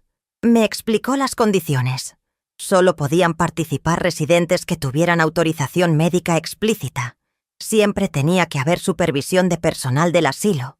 Las actividades tenían que estar limitadas a instituciones educativas oficiales y tendríamos que hacer reportes mensuales de todas las actividades. No me importaron las condiciones. Lo importante era que habíamos logrado el apoyo oficial. Esa tarde reuní a todos los residentes interesados en el jardín del asilo para darles la noticia. Cuando les dije que nuestro programa había sido aprobado oficialmente, la alegría fue indescriptible. Don Aurelio empezó a tocar Las Mañanitas en su guitarra. Doña Refugio gritó «¡Viva!» y todos empezaron a aplaudir y a abrazarse. Por primera vez desde que había llegado al asilo, me sentí realmente viva. Tenía un propósito, tenía una misión, tenía algo importante que hacer con el resto de mi vida. Y lo mejor de todo era que había logrado esto con mi propia determinación, sin depender de mis hijos, sin necesitar la aprobación de nadie más que de mí misma. El programa de intercambio generacional, Sabiduría en Acción, comenzó oficialmente el viernes 7 de septiembre de 2018. Ese día, 12 residentes del asilo salimos hacia la escuela primaria Benito Juárez para nuestra primera sesión oficial como voluntarios educativos. La transformación fue inmediata y espectacular. Los viernes se convirtieron en el día más esperado de la semana para todos nosotros. Cada residente tenía su especialidad y su grupo de niños asignado. La organización era perfecta. Don Aurelio tenía su taller de música, con niños de todos los grados.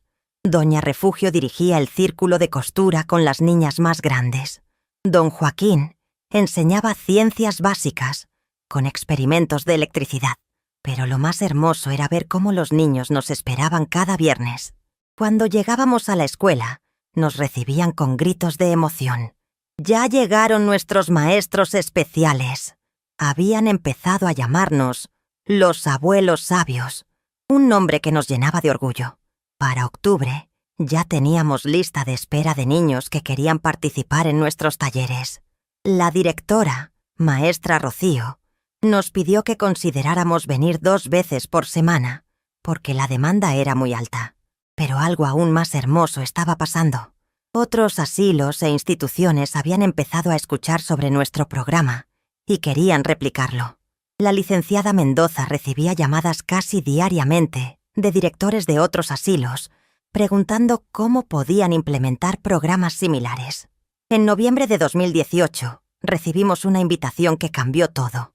La Secretaría de Educación de Jalisco quería que presentáramos nuestro programa en un Congreso Estatal de Educación Comunitaria. «Señora María Elena», me dijo la licenciada Mendoza, «esto es muy grande. Van a estar presentes funcionarios del gobierno, directores de escuelas de todo el estado, medios de comunicación. Al principio me dio mucho miedo. Yo era una señora de 64 años, con educación primaria, que había trabajado toda su vida limpiando casas. ¿Qué iba a hacer yo hablando en un congreso con gente tan importante? Pero Esperanza me convenció de que era importante hacerlo.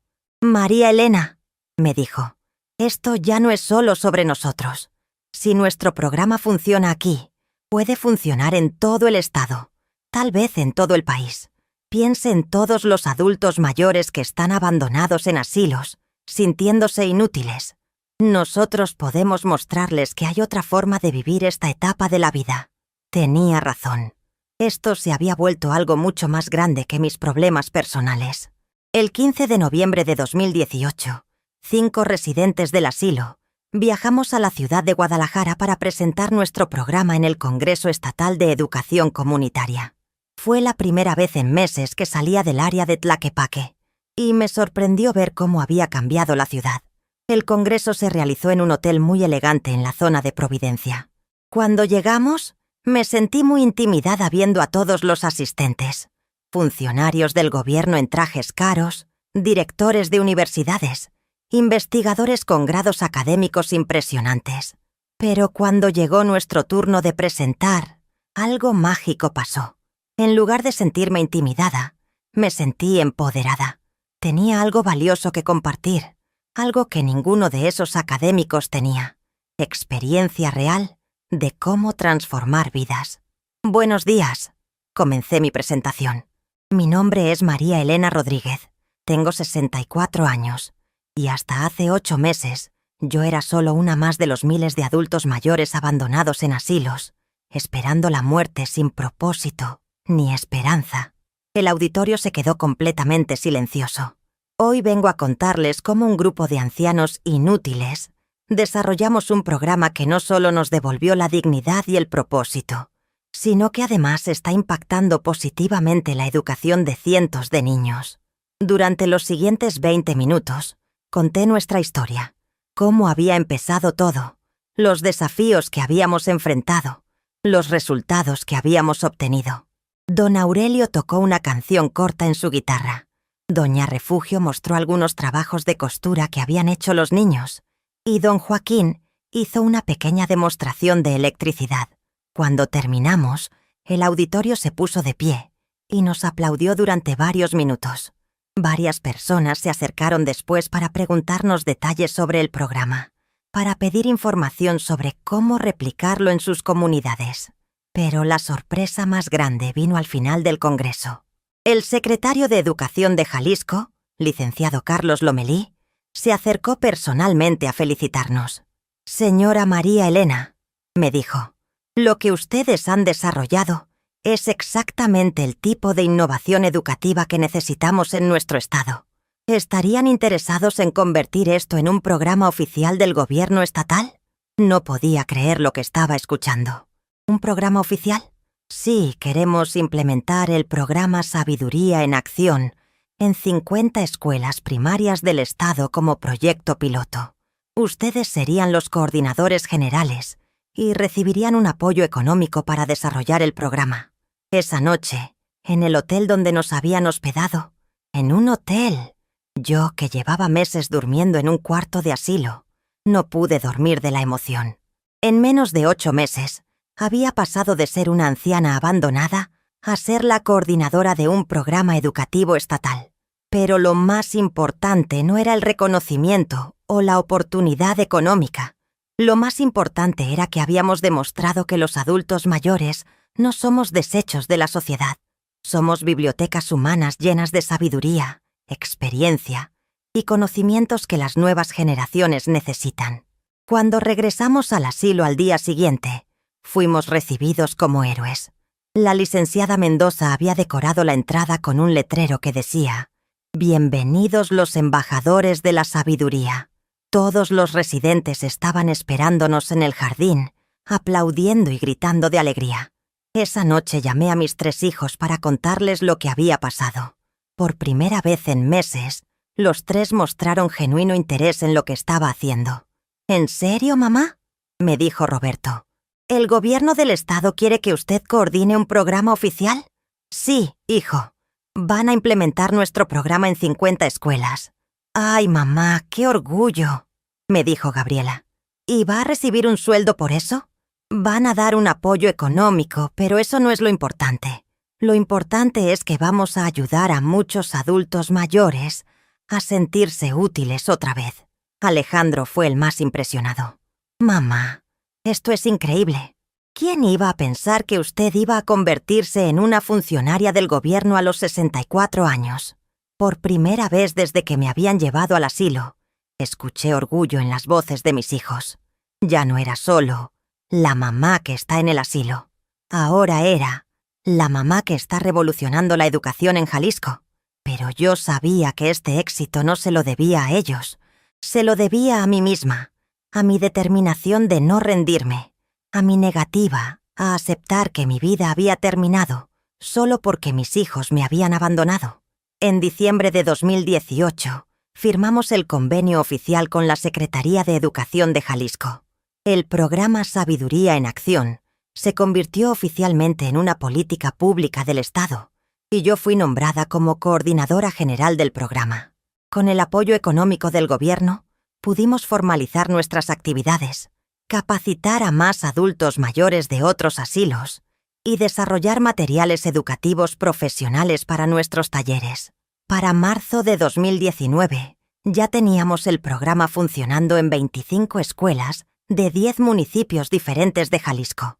Más de 200 adultos mayores estaban participando como voluntarios educativos y más de 3.000 niños estaban beneficiándose de nuestros talleres. Mi vida había cambiado completamente.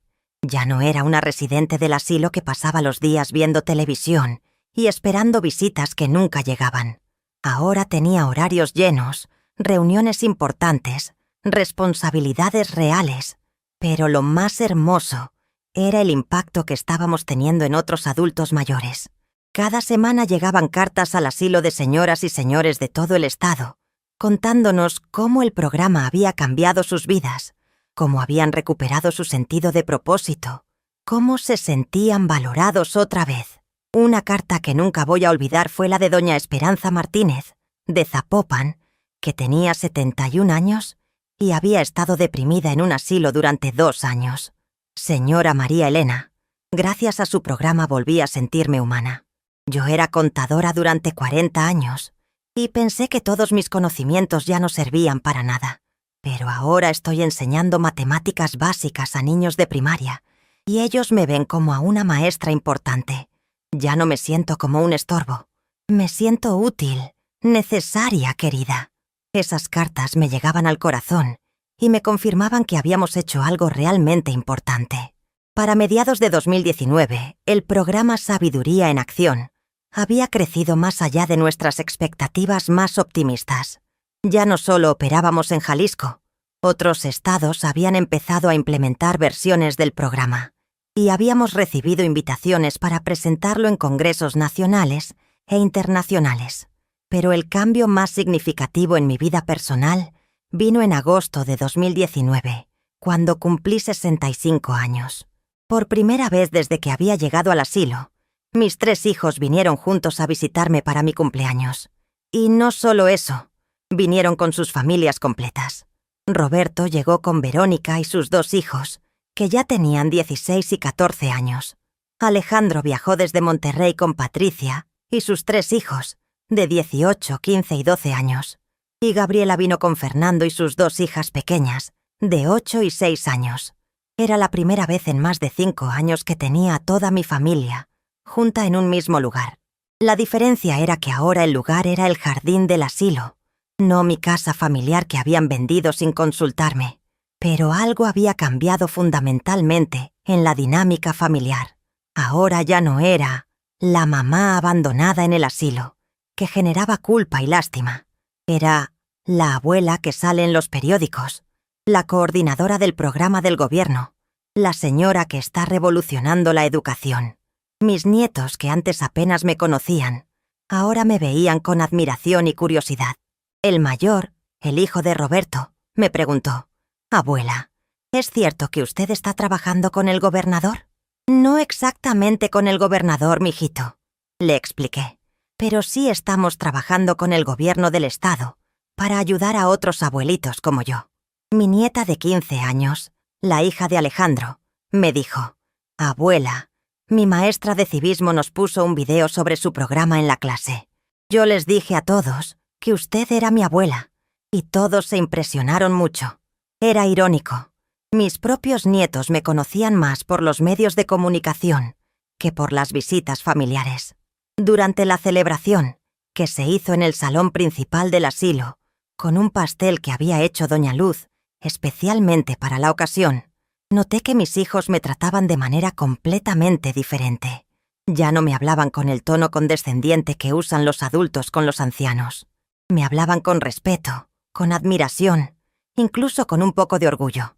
«Mamá», me dijo Roberto durante el brindis, «queremos pedirle una disculpa».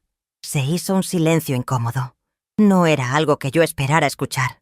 «Cuando la trajimos aquí», continuó, «pensamos que era lo mejor para usted, pero ahora nos damos cuenta de que tal vez no entendimos lo que usted realmente necesitaba». Gabriela añadió: «Pensábamos que usted quería estar tranquila, sin preocupaciones. No sabíamos que lo que realmente quería era seguir sintiéndose útil». Alejandro fue más directo.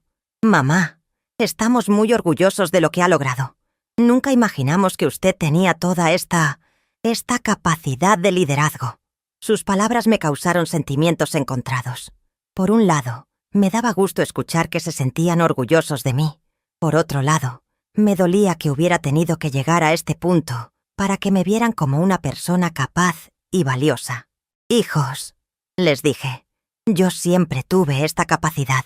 Lo que pasa es que ustedes nunca me dieron la oportunidad de mostrarla. Durante todos los años que trabajé para sacarlos adelante, ustedes solo me vieron como la mamá que nos cuida, no como una persona con sus propios talentos y sueños». La conversación se puso un poco tensa, pero era necesaria. Por primera vez en años, estábamos hablando honestamente sobre lo que había pasado en nuestra familia. Roberto me preguntó: «Mamá, ¿usted está enojada con nosotros por haberla traído aquí?». Era una pregunta difícil de responder. Por un lado, el abandono había sido muy doloroso y había cambiado para siempre la forma en que los veía. Por otro lado, si no me hubieran traído al asilo, nunca habría desarrollado el programa que había transformado mi vida. «Roberto», le respondí después de pensarlo mucho, «estoy enojada por la forma en que lo hicieron. Estoy enojada porque tomaron la decisión sin considerarme, porque me trataron como si fuera un objeto que había que almacenar en algún lugar. Pero no puedo estar enojada por el resultado, porque aquí encontré mi verdadero propósito en la vida». Verónica, que había estado muy callada durante toda la conversación, finalmente habló.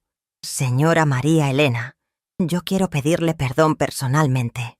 Yo influí mucho en la decisión de Roberto, y ahora me doy cuenta de que estaba equivocada. Era la primera vez que Verónica me pedía perdón por algo, y también la primera vez que me llamaba señora María Elena, en lugar de solo señora». La celebración de mi cumpleaños se convirtió en una especie de reconciliación familiar, pero una reconciliación en nuevos términos. Ya no era la matriarca que dependía de sus hijos para sobrevivir. Ahora era una mujer independiente, exitosa, con su propia vida y sus propios logros. Al final de la tarde, cuando ya se estaban despidiendo, Gabriela me hizo una pregunta que me sorprendió mucho. «Mami, ¿usted quiere regresar a vivir con alguno de nosotros? Ahora que Fernando y yo tenemos la casa más grande, podríamos acomodar un cuarto para usted». La pregunta que tanto había esperado escuchar durante mi primer año en el asilo, ahora me causaba sentimientos complicados. «Gabriela», le respondí, «hace 1 año y medio. Esa pregunta habría sido lo único que quería escuchar en el mundo. Pero ahora mi vida está aquí, mi trabajo está aquí, mis compañeros están aquí, mi propósito está aquí. ¿Pero no extraña tener su propia casa? ¿No quiere estar con la familia? Mija, yo ya aprendí que la familia no es solo la gente que tiene tu misma sangre. Mi familia ahora incluye a Esperanza, a don Aurelio, a doña Refugio, a todos los compañeros del asilo que han estado conmigo en este viaje. Y mi casa no es un lugar físico. Mi casa es donde yo puedo ser útil y hacer la diferencia. Creo que mis hijos no esperaban esa respuesta. Pensaron que me iba a emocionar mucho con la posibilidad de irme del asilo, pero la realidad era que el asilo ya no era una prisión para mí. Se había convertido en mi base de operaciones, en el lugar desde donde estaba cambiando vidas. Esa noche, después de que se fueron mis hijos, me quedé en el jardín del asilo, reflexionando sobre todo lo que había cambiado en mi vida. Hacía exactamente 1 año y medio. Había llegado a ese lugar sintiéndome como un desecho humano. Ahora me sentía como una mujer poderosa, con propósito, con impacto real en el mundo. Esperanza se sentó conmigo en una banca del jardín. «¿Cómo se siente después de la visita de sus hijos?», me preguntó. «Me siento completa», le respondí. «Ya no necesito su aprobación para sentirme valiosa. Ya no necesito que me rescaten. Puedo amarlos sin depender de ellos». «Eso es sabiduría», me dijo Esperanza. «Tardamos 65 años en aprenderlo, pero finalmente lo aprendimos». Tenía razón. A los 65 años, finalmente había aprendido a valorarme a mí misma, independientemente de lo que otros pensaran de mí, incluso mis propios hijos. Para finales de 2019, mi vida había cambiado tan radicalmente que a veces me costaba trabajo creer que todo hubiera pasado en menos de 2 años. El programa Sabiduría en Acción ya operaba en 8 estados de la República Mexicana, beneficiando a más de 1.500 adultos mayores y 15.000 niños. Habíamos recibido reconocimientos del gobierno federal, de organizaciones internacionales y hasta de la UNESCO, que quería estudiar nuestro modelo para replicarlo en otros países de América Latina. Pero más importante que todos los reconocimientos externos era el cambio que veía todos los días en los adultos mayores que participaban en el programa. Señoras y señores que habían llegado a los asilos deprimidos, sintiéndose inútiles, ahora tenían una razón para levantarse cada mañana, una razón para cuidar su salud, una razón para sentirse orgullosos de quienes eran. En enero de 2020, recibí una invitación que superó todas mis expectativas. El Instituto Nacional de las Personas Adultas Mayores, INAPAM, me había nominado para recibir el Premio Nacional al Mérito de las Personas Adultas Mayores, el reconocimiento más importante que otorga el gobierno mexicano a personas de mi edad. La ceremonia de premiación se realizó en el Palacio Nacional, en la Ciudad de México, con la presencia del presidente de la República. Cuando recibí la notificación oficial, no lo podía creer. Yo, María Elena Rodríguez, que había llegado al asilo sintiéndome como un desecho, ahora iba a recibir un premio nacional de manos del presidente. El día de la ceremonia, el 28 de agosto de 2020, viajé a la Ciudad de México acompañada por Esperanza, don Aurelio, doña Refugio y la licenciada Mendoza. Era la primera vez en mi vida que visitaba el Palacio Nacional y me sentí muy emocionada pensando en toda la historia que había pasado entre esas paredes. Cuando llegó mi turno de recibir el premio, el maestro de ceremonias anunció: Premio Nacional al Mérito de las Personas Adultas Mayores en la categoría de Innovación Social, María Elena Rodríguez Hernández, por el desarrollo del programa Sabiduría en Acción, que ha revolucionado la participación de los adultos mayores en la educación comunitaria. Caminé hacia el estrado con las piernas temblando de emoción. El presidente me entregó una medalla hermosa y un reconocimiento oficial. Cuando me pidió que dijera unas palabras, el auditorio lleno de funcionarios, embajadores y personalidades importantes se quedó en completo silencio. «Señor presidente, distinguidos invitados», comencé con voz temblorosa pero firme. Hace exactamente 2 años y medio, yo era una mujer de 64 años abandonada en un asilo por sus propios hijos, sintiéndome inútil, invisible, como un estorbo para la sociedad. Pude ver caras de sorpresa entre el público. No esperaban que empezara mi discurso con algo tan crudo y personal. Hoy estoy aquí no para celebrar mi éxito personal, sino para demostrar que en México tenemos un tesoro escondido: los millones de adultos mayores que la sociedad ha etiquetado como improductivos, pero que en realidad son bibliotecas vivientes de sabiduría y experiencia. Continué hablando durante 5 minutos sobre la importancia de no desperdiciar el potencial de los adultos mayores, sobre la necesidad de cambiar la forma en que la sociedad nos ve y nos trata. Al final de mi discurso, todo el auditorio se puso de pie y aplaudió durante varios minutos. Después de la ceremonia, varios medios de comunicación me entrevistaron. Una reportera de Televisa me preguntó: «Señora María Elena, ¿cuál es el mensaje que quiere darles a los adultos mayores de México?» «Que nunca es tarde para comenzar una nueva vida», le respondí. «Que el abandono de la familia no significa el fin de nuestro propósito. Que podemos transformar el dolor en poder, la soledad en servicio, el rechazo en una nueva oportunidad de brillar». Esa entrevista se volvió viral en las redes sociales. Durante las siguientes semanas, recibimos cientos de cartas y mensajes de adultos mayores de todo el país que habían visto la entrevista y querían participar en programas similares en sus comunidades. Mis hijos, por supuesto, vieron la ceremonia por televisión. Esa noche, los 3 me llamaron para felicitarme. «Mamá», me dijo Roberto, «cuando la vimos ahí con el presidente, Verónica y yo nos pusimos a llorar de orgullo». «Sí, mami», añadió Gabriela. «Fernando me dijo, tu mamá es más famosa que yo. Y tiene razón. Usted ya es una figura pública nacional». Alejandro fue el más emotivo. «Mamá, perdóneme por haber dudado de usted. Perdóneme por no haber entendido antes de qué era capaz». Sus palabras me llegaron al corazón, pero ya no necesitaba su validación para sentirme orgullosa de mí misma. Era bonito escuchar su reconocimiento, pero mi autoestima ya no dependía de su opinión. Para finales de 2020, a pesar de las complicaciones de la pandemia, nuestro programa había crecido exponencialmente. Habíamos adaptado nuestras actividades para hacerlas virtuales cuando fue necesario, y habíamos desarrollado una plataforma digital donde adultos mayores de todo el país podían dar clases en línea a niños de escuelas remotas. El impacto había trascendido México. La Organización de Estados Americanos nos invitó a presentar nuestro modelo en un congreso hemisférico sobre envejecimiento activo. Universidades de España, Argentina y Colombia querían estudiar nuestro programa para implementar versiones adaptadas en sus países. Pero para mí, el logro más importante no era el reconocimiento internacional, era ver la transformación diaria de los adultos mayores que participaban en nuestro programa.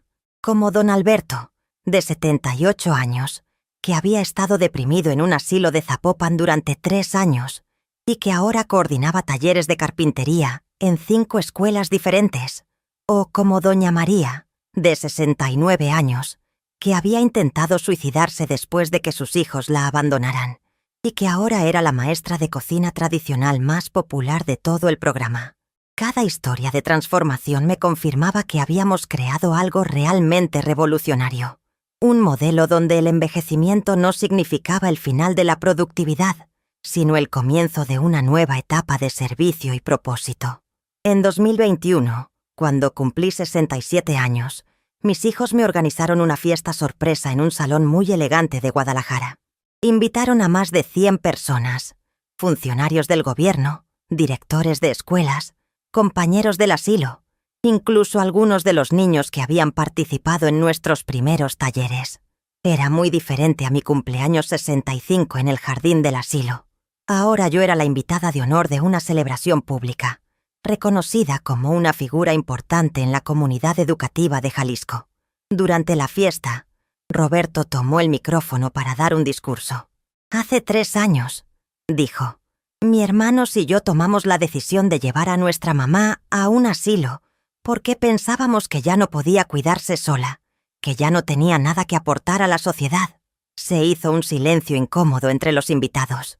«Hoy», continuó, «queremos reconocer públicamente que estábamos completamente equivocados. Nuestra mamá no necesitaba que la cuidáramos. Necesitaba que creyéramos en ella. No necesitaba retirarse de la vida. Necesitaba una nueva oportunidad de brillar». Roberto empezó a llorar mientras hablaba.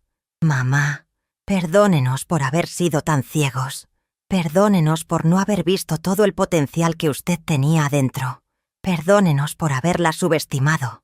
Cuando Roberto terminó su discurso, Se acercó a abrazarme. Era la primera vez en años que lo veía llorar.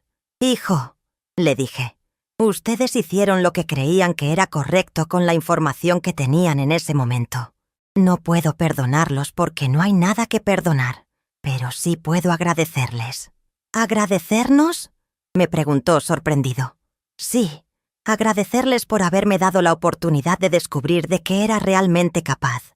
Si ustedes no me hubieran llevado al asilo, yo nunca habría desarrollado este programa. Nunca habría descubierto mi verdadero propósito en la vida». Era cierto. Por más doloroso que había sido el abandono inicial, había sido necesario para mi transformación. Si hubiera seguido viviendo como la mamá que necesita cuidados, nunca habría desarrollado mi potencial como líder, como innovadora, como agente de cambio social.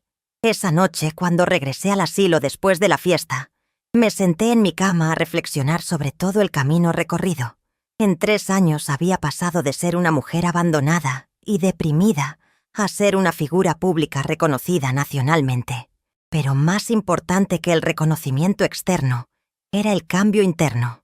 Había recuperado mi autoestima, mi sentido de propósito, mi pasión por la vida. Esperanza, que ya tenía 83 años pero seguía siendo mi compañera de cuarto y mi mejor confidente, me preguntó, ¿cómo se siente ahora que sus hijos la reconocen públicamente? «Me siento completa», le respondí, «pero no porque ellos me reconozcan, sino porque yo ya me reconocía a mí misma». En diciembre de 2021, recibí una propuesta que nunca imaginé. El gobierno federal me ofreció un puesto como directora nacional de programas de envejecimiento activo, con oficinas en la Ciudad de México y un salario muy respetable. Era una oportunidad increíble para expandir nuestro programa a nivel nacional, para impactar la vida de millones de adultos mayores en todo el país. Pero aceptar significaba dejar Guadalajara, dejar el asilo que se había convertido en mi hogar, dejar a los compañeros que se habían convertido en mi verdadera familia. Durante varias semanas consideré la propuesta. Platiqué con Esperanza, con don Aurelio, con doña Refugio. También platiqué con mis hijos, que me apoyaron completamente en cualquier decisión que tomara. Finalmente, decidí declinar la oferta. Mi lugar estaba en Guadalajara, con la comunidad que había construido en el asilo, coordinando el programa desde donde había nacido. «Licenciado», le dije al funcionario federal que me había hecho la propuesta, «es un honor que me consideren para ese puesto, pero yo ya encontré mi lugar en el mundo. Mi trabajo está aquí, con esta comunidad, desde esta base».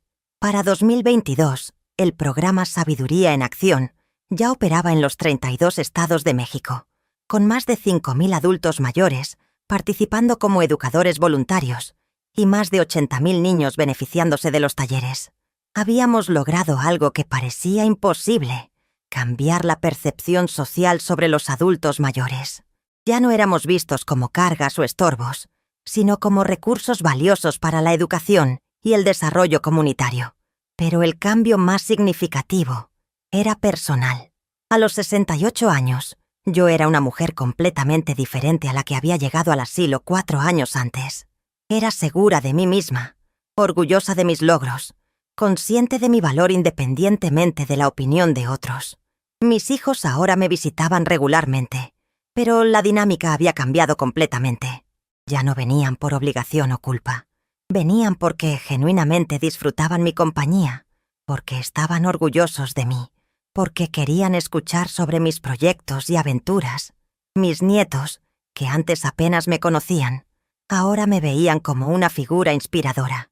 Varios de ellos habían empezado a participar como voluntarios junior en nuestro programa, ayudando a organizar talleres y actividades. La casa que habían vendido cuando me llevaron al asilo ya no me generaba nostalgia.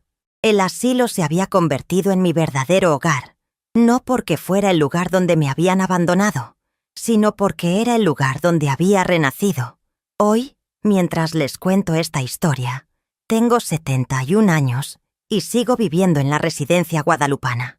Pero ya no vivo aquí porque no tengo a dónde ir. Vivo aquí porque este es mi centro de operaciones, mi base desde donde coordino un programa que ha cambiado la vida de miles de personas en todo México y varios países de América Latina. Cada mañana me levanto a las 5:30, no porque me despierten las enfermeras del asilo, sino porque tengo videollamadas con coordinadores de programas en Colombia y Argentina. A las 7:00, desayuno con mis compañeros del asilo, planeando las actividades de la semana. A las 9:00 salgo hacia mi oficina en el centro de Guadalajara, donde trabajo con un equipo de 15 personas coordinando programas en todo el país. Los viernes sigo dando talleres en la escuela primaria Benito Juárez, donde todo comenzó. Los niños de esa escuela ya me conocen como la maestra María Elena, y varios de los que participaron en nuestros primeros talleres ya están en secundaria, pero siguen visitándome para contarme cómo les va en sus estudios. Don Aurelio, que ahora tiene 78 años, sigue siendo el coordinador de los talleres de música. Doña Refugio, de 76 años, dirige un programa de capacitación en costura para mujeres de escasos recursos. Esperanza, mi eterna compañera de cuarto, se ha convertido en la coordinadora de programas de alfabetización para adultos mayores. Todos seguimos viviendo en el asilo, pero ya no como residentes pasivos esperando la muerte. Somos una comunidad productiva, una red de apoyo mutuo, una familia elegida que comparte propósito y pasión por la vida.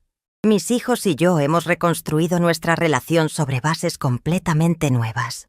Roberto, que ahora tiene 49 años, se involucró tanto en apoyar nuestro programa que dejó su trabajo en la empresa de seguros para abrir una consultoría especializada en programas de envejecimiento activo.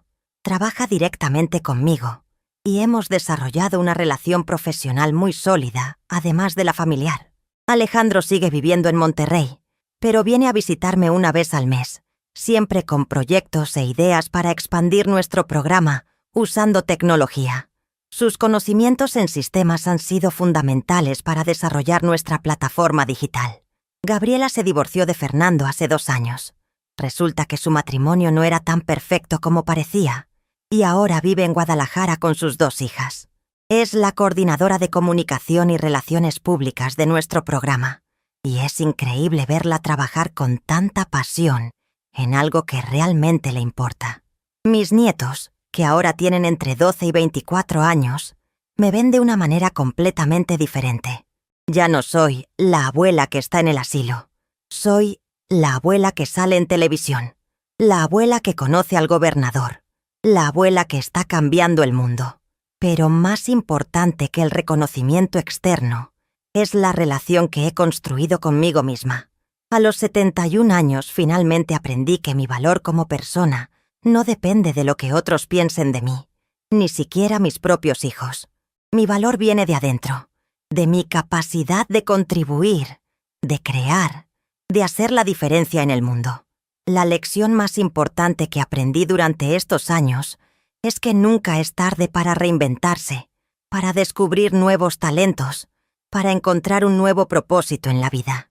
El abandono que tanto me dolió al principio se convirtió en la mejor oportunidad que he tenido para descubrir de qué era realmente capaz. Cuando otros adultos mayores me preguntan cómo pueden superar el abandono de sus familias, siempre les digo lo mismo. No esperes que otros te den valor. Búscalo dentro de ti. No esperes que otros te den propósito. Créalo tú misma. No esperes que otros te rescaten. Rescátate a ti misma. El programa Sabiduría en Acción ya no es solo mi proyecto. Se ha convertido en un movimiento social que está cambiando la forma en que América Latina ve y trata a sus adultos mayores. Hemos demostrado que el envejecimiento no es una enfermedad que hay que curar, sino una etapa de la vida llena de potencial y oportunidades. Cada día recibo cartas y mensajes de adultos mayores que han transformado sus vidas participando en nuestro programa. Señoras que habían perdido la esperanza y ahora coordinan talleres de cocina. Señores que se sentían inútiles y ahora enseñan oficios tradicionales a jóvenes que quieren aprender. Abuelos que habían sido abandonados por sus familias y ahora son respetados como maestros y mentores en sus comunidades. Hace unas semanas, una señora de 74 años de Oaxaca me escribió: «Señora María Elena, gracias a su ejemplo, entendí que el rechazo de mis hijos no era el final de mi historia. sino el comienzo de un nuevo capítulo. Ahora dirijo un programa de educación nutricional en mi comunidad y me siento más útil y feliz que nunca en mi vida. Esas cartas me confirman todos los días que hicimos algo correcto, que vale la pena seguir luchando, que cada día de trabajo en este programa es una inversión en la dignidad y el potencial de millones de adultos mayores. Mi historia no es solo sobre una mujer que fue abandonada en un asilo y encontró una nueva vida. Es sobre la capacidad que todos tenemos, a cualquier edad, de transformar el dolor en poder, la soledad en servicio, el rechazo en una nueva oportunidad de brillar. Nunca es tarde para empezar de nuevo. Nunca es tarde para descubrir talentos que no sabías que tenías. Nunca es tarde para encontrar tu verdadero propósito en la vida. Nunca es tarde para demostrarle al mundo y demostrarte a ti misma de qué eres realmente capaz. A todas las mujeres que me están escuchando, especialmente a las que tienen mi edad o se acercan a ella, les quiero decir esto. Ustedes no son desechos de la sociedad. Ustedes no son cargas para sus familias. Ustedes son bibliotecas vivientes de sabiduría, experiencia y conocimiento que el mundo necesita desesperadamente. No permitan que nadie, ni sus hijos, ni la sociedad, ni ustedes mismas, las convenzan de que su vida útil ya terminó. Su vida útil apenas está comenzando. Los mejores años pueden estar todavía por venir. Si ustedes tienen el valor de reclamar su poder, su propósito, su lugar en el mundo, y si sus familias las han abandonado, como mis hijos me abandonaron a mí, recuerden esto. Ustedes pueden crear nuevas familias, encontrar nuevos propósitos, construir nuevas vidas. El abandono puede ser doloroso, pero también puede ser liberador. Puede ser la oportunidad que necesitaban para descubrir quiénes son realmente, cuando no están definidas por las expectativas de otros. Yo tengo 71 años, vivo en un asilo, y soy más feliz, más exitosa y más orgullosa de mí misma de lo que nunca fui, cuando era solo una madre y esposa dedicada. Encontré mi verdadera identidad a los 68 años, y desde entonces cada día es una aventura nueva, un nuevo desafío, una nueva oportunidad de crecer. Así que por favor, mis queridos, nunca se rindan, nunca acepten que su historia ya terminó, nunca permitan que otros les digan cuál es su lugar en el mundo. Su lugar en el mundo es donde ustedes decidan qué es, y pueden cambiarlo tantas veces como quieran, a la edad que sea. Gracias por escuchar mi historia. Espero que les sirva de inspiración para escribir sus propias historias de transformación y empoderamiento. Y recuerden, nunca es tarde para comenzar el mejor capítulo de sus vidas.